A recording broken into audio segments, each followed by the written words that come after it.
Israel ఒత్తిడితో ఇరాన్పై ఏకపక్షంగా యుద్ధం ప్రారంభించిన అమెరికాకు దాన్ని ఎలా ముగించాలో తెలియడం లేదు. ఓవైపు పెరుగుతున్న చమురు ధరలు, కుప్పకూలుతున్న మార్కెట్లు, ఆర్థిక వ్యవస్థలు, మరోవైపు త్వరగా యుద్ధం ముగించాలన్న ఒత్తిడి మధ్య నలిగిపోతున్న ట్రంప్పై ఆయన స్వదేశంలో అమెరికాలో సిఐఏ మాజీ బాస్ మరో బాంబు పేల్చారు. ట్రంప్ ఎంతటి విపత్కర పరిస్థితుల్లో చిక్కుకుపోయారో ఆయన వివరించారు. ఇరాన్ యుద్ధం ఎంతకాలం కొనసాగుతుందో అమెరికా అధ్యక్షుడు డొనాల్డ్ ట్రంప్ పరిస్థితి అంత క్లిష్టంగా మారుతుందని సిఐఏ మాజీ బాస్ లియోన్ పట్టెట్ వెల్లడించారు. అమెరికా మాజీ రక్షణ మంత్రి, సెంట్రల్ ఇంటెలిజెన్స్ ఏజెన్సీ డైరెక్టర్ అయిన లియోన్ పన్నెట్ వారాల తరబడి కొనసాగుతున్న ఈ యుద్ధం తర్వాత ట్రంప్ ముందు నుయ్యి వెనుక గొయ్యి మధ్య చిక్కుకున్నారని అన్నారు.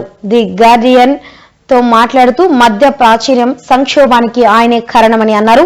ఇది ఊహించని ప్రమాదం కాదన్నారు. ట్రంప్ చాలా కఠినమైన సమస్యలను ఎదుర్కొంటున్నారని, ఇప్పుడు దేన్ని ఎంచుకున్నా తీవ్ర పరిణామాలు లేకుండా ఉండవని ఆయన తేల్చేశారు. యుద్ధం నుండి వైదొలగడం వైఫల్యంగా పరిగణించబడుతవచ్చని, అదే సమయంలో సంఘర్షణను విస్తరించడం పరిస్థితిని మరింత దిగజార్చే ప్రమాదం ఉందన్నారు. ప్రస్తుతం నెలకొన్న పరిస్థితులకి డొనాల్డ్ ట్రంప్ తప్ప మరెవ్వరూ బాధ్యతలు కారని స్పష్టం చేశారు. మిత్ర దేశాలతోనూ ట్రంప్ వైఖరి బాగోలేదన్నారు. ఇరాన్, ఇజ్రాయెల్ మధ్య నెలకొన్న వైషమ్యాల నేపథ్యంలో, అక్కడ ప్రారంభమైన యుద్ధంలో అమెరికా జోక్యం చేసుకున్న నేపథ్యం ప్రపంచ దేశాల విమర్శలకు దారితీస్తుంది. ప్రత్యేకించి విదేశాలతో పాటు స్వదేశంలో కూడా అమెరికా అధ్యక్షుడు డొనాల్డ్ ట్రంప్ అత్యంత విపత్కరమైన పరిస్థితుల్లో కొట్టుమిట్టాడుతున్నారని తాజా పరిణామాలను బట్టి తెలుస్తుంది. ప్రత్యేకించి ఇజ్రాయెల్కు మద్దతుగా ఆ దేశ అధ్యక్షుడు నెతన్యాహు చేసిన విజ్ఞప్తి మేరకు అమెరికా అధ్యక్షుడు డొనాల్డ్ ట్రంప్ ఈ విషయంలో ఆ యుద్ధంలో జోక్యం చేసుకోవడమే కాకుండా ఇజ్రాయెల్కు గట్టి మద్దతుదారుగా నిలవడం జరిగింది. ఈ క్రమంలోనే యుద్ధం ప్రారంభమైన రెండో రోజే అక్కడ ఇరాన్ అధ్యక్షుడు అయతుల్లా ఖొమైనీతో పాటు టాప్ ఆర్డర్లో ఉన్న అత్యంత విఐపీలు 40 మందిని కూడా మట్టుపెట్టడం జరిగింది.